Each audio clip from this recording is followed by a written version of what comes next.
Monsieur le Président, Madame la Présidente de la Commission, Monsieur le Président en charge du dossier de la forêt, c'est une belle occasion pour évoquer le sujet de l'arbre en Bretagne, à la fois celui qui nous domine et nous protège, et à la fois celui qui, fragile, ou que fragile, nous devons protéger.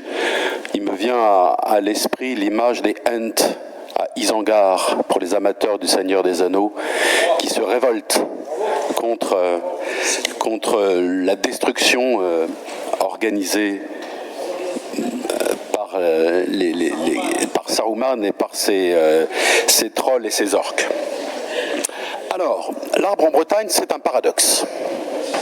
C'est un paradoxe parce qu'il est présent en permanence dans notre culture, dans notre histoire, dans notre identité, dans notre langue.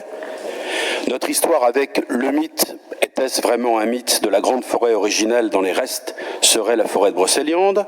La présence des mots dans la toponymie, cher Christian Guillenvard, quat, guat, quet, dans sa langue, à commencer par l'argoat, quatendor, quatlogon, quetquidan, huelgoat, et l'angouette, allez, on y va.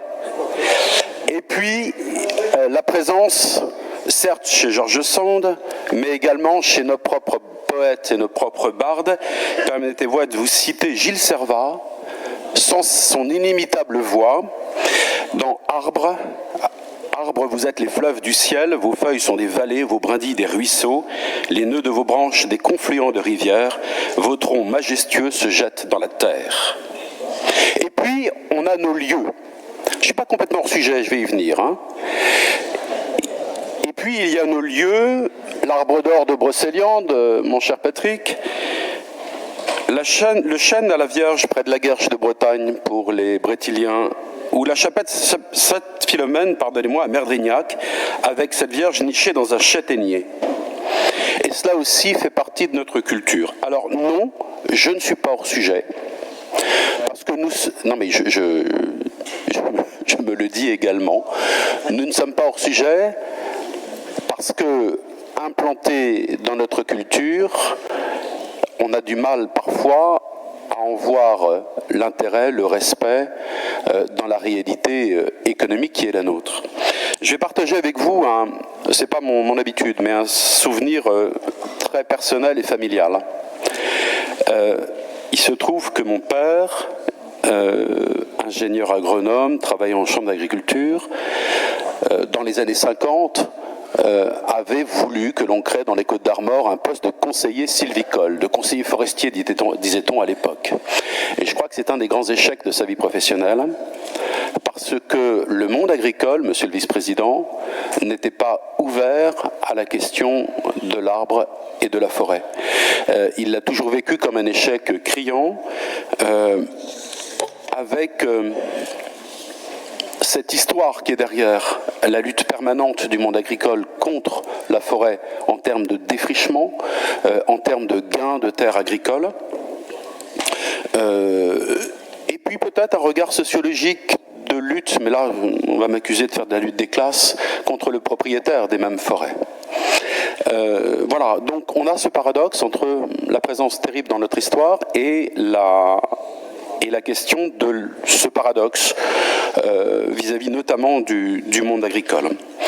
Très concrètement, on a quelques points précis dans ce bordereau.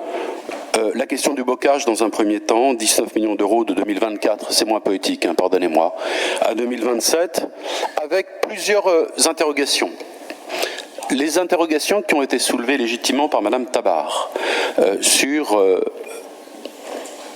la nécessité ou pas d'aller cocher la case bocage, parce qu'il faut le faire, ou la réintroduction complète de la nécessité du bocage, non seulement dans nos paysages, mais également dans nos systèmes, j'allais dire écologiques, mais agronomiques toujours. La question de l'argent que nous mettons dans ce braise bocage, alors que nous continuons à détruire des haies en parallèle.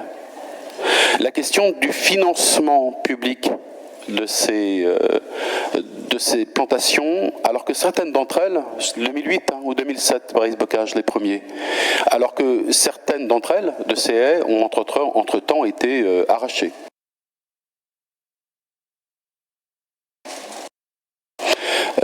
Donc, vraie sujets de finances publiques, et puis la question de l'entretien qui nous est rappelé très régulièrement par le monde agricole, entretien qui représente un travail sans qu'il y ait rémunération. Je ne sais pas si les PSE sont la bonne solution de ce point de vue-là, mais il y a quand même un sujet vis-à-vis du monde agricole.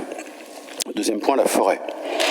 La forêt, avec ce questionnement de la profession qui nous dit qu'une amélioration est possible quant à la gestion forestière, qu'il faut prévoir une aide à la rédaction volontaire d'un plan simple de gestion qui permet de garantir la gestion durable des forêts privées, 90% de nos forêts, mais des forêts privées d'une surface allant de 10 à 20 hectares.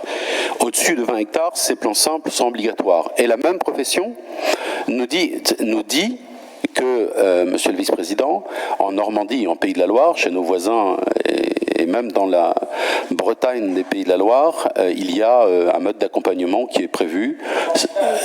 Non, moi je vous remets simplement cet élément d'information comme un relais de la profession qui, globalement, apprécie plutôt ce plan arbre. Mais certes, mais ce n'est pas une raison pour ne pas entendre les éléments d'ajustement qui ont une traduction financière. Moi j'entends bien, monsieur le vice-président, que là on est globalement, et c'est l'intérêt du document, sur une présentation de l'existant, avec certes des financements, j'ai évoqué des chiffres, mais pas beaucoup d'éléments de financement supplémentaires, complémentaires. Dans un contexte de budget contraint, je l'entends, mais je n'aurais pas fait cette sortie si vous n'aviez pas réagi sur ce sujet-là. Je vous rends compte simplement des éléments d'amélioration que l'on peut engager sur ce projet. Autre question, ce sont les déchets verts. Alors, il va me dire qu'est-ce qu'ils racontent. On est sous le poids des déchets verts dans nos déchetteries localement. Et les déchets verts, c'est pas uniquement la pelouse de Madame Michu et ceux au printemps et en été. C'est également les tailles, c'est également le fruit de ces déchets que nous n'arrivons plus à valoriser, qui plombent nos budgets de déchetterie. Je pense que c'est un lien avec nos questions de bois et nos questions d'arbres. Sur la question de la diversité et de la biodiversité, 2 points. Cette biodiversité, on y fait allusion très rapidement dans le document. Elle est aussi dans sa dimension faunistique pour les forêts, le fait de la chasse, il faut savoir le dire, et de ceux qui chassent en forêt. La biodiversité, elle n'a pas été respectée en forêt de la Noé, lorsque on a implanté une collection d'éoliennes avec des socles béton, et ce, dans un sanctuaire de biodiversité, un sanctuaire de la forêt. Imaginez un seul instant, que l'on ait fait la même chose en forêt à proximité de Rennes, où les Rennais sont amenés à se promener le week-end, que nous n'aurions pas entendu.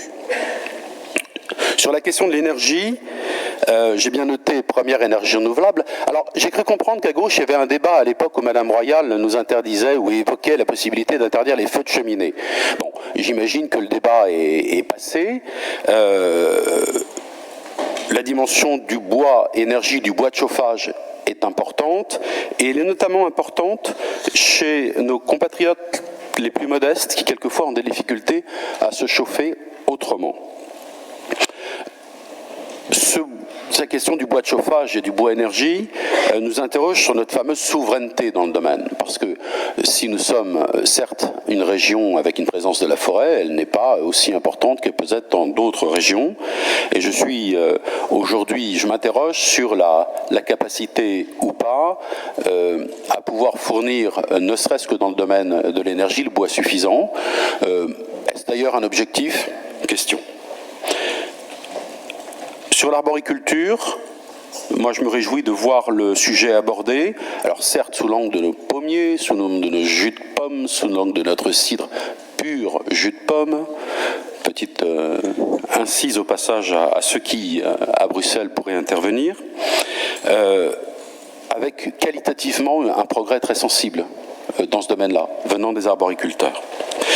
Un petit oubli dans ma liste à la Prévert, qui sont les parcs et jardins. Je ne l'ai pas vu, peut-être n'ai-je mal lu, mais je pense que vous avez une association bretonne des parcs et jardins avec toute une collection d'arbres tout à fait remarquables, une dimension touristique, Madame la vice-présidente, qui est importante, et qui participe de la connaissance de l'arbre.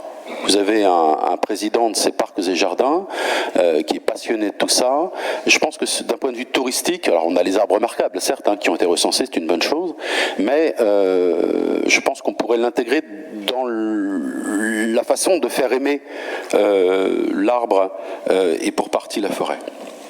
L'arbre dans la ville, je vous chante la chanson ou pas? Ah mais je peux, mais le règlement intérieur l'interdit peut-être. Bon, on revient à Maxime Le Forestier, pardonnez-moi.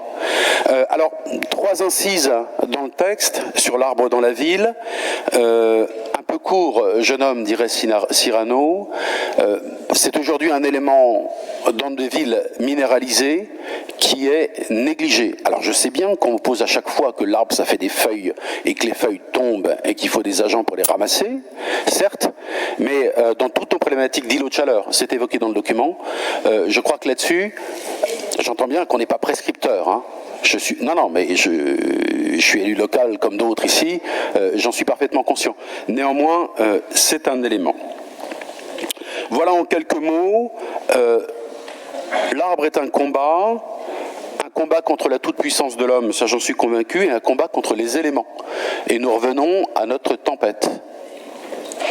Je reviens à mon propos c'était d'hier, sur la question du financement, les fameux 80 millions et 50 millions là qu'on évoquait hier, dont je n'ai toujours pas les clés de répartition, les critères d'accès, tout ça, sachant que notre forêt a souffert et que nos arbres, y compris l'arbre dans la ville, je pense au Brestois, ont souffert. Je ne sais pas comment cet argent dont on nous a fait une annonce avec force média va être réparti. On est quand même aujourd'hui à 1 mois et demi après l'événement. Tout cela m'interroge. Voilà, j'en ai terminé et il me resterait 4 minutes ou 3 minutes. Mais j'avais envie de vous citer Xavier Graal pour terminer, si vous le permettez. Vous savez, on cite plus Victor Hugo à l'Assemblée nationale, hein, on s'engueule. Hein. Donc les assemblées où on peut encore citer nos poètes ont de l'importance. Xavier Graal, qui était malade, vous savez qu'il avait ce cancer du poumon, entre autres, il était reclus et il écrivait « Je dois vieillir en ma maison, je déserte mon pauvre jardin. Le moindre effort me fait suffoquer, mes pas sur la terre ont la lente cadence des asphyxiés de la Gauloise.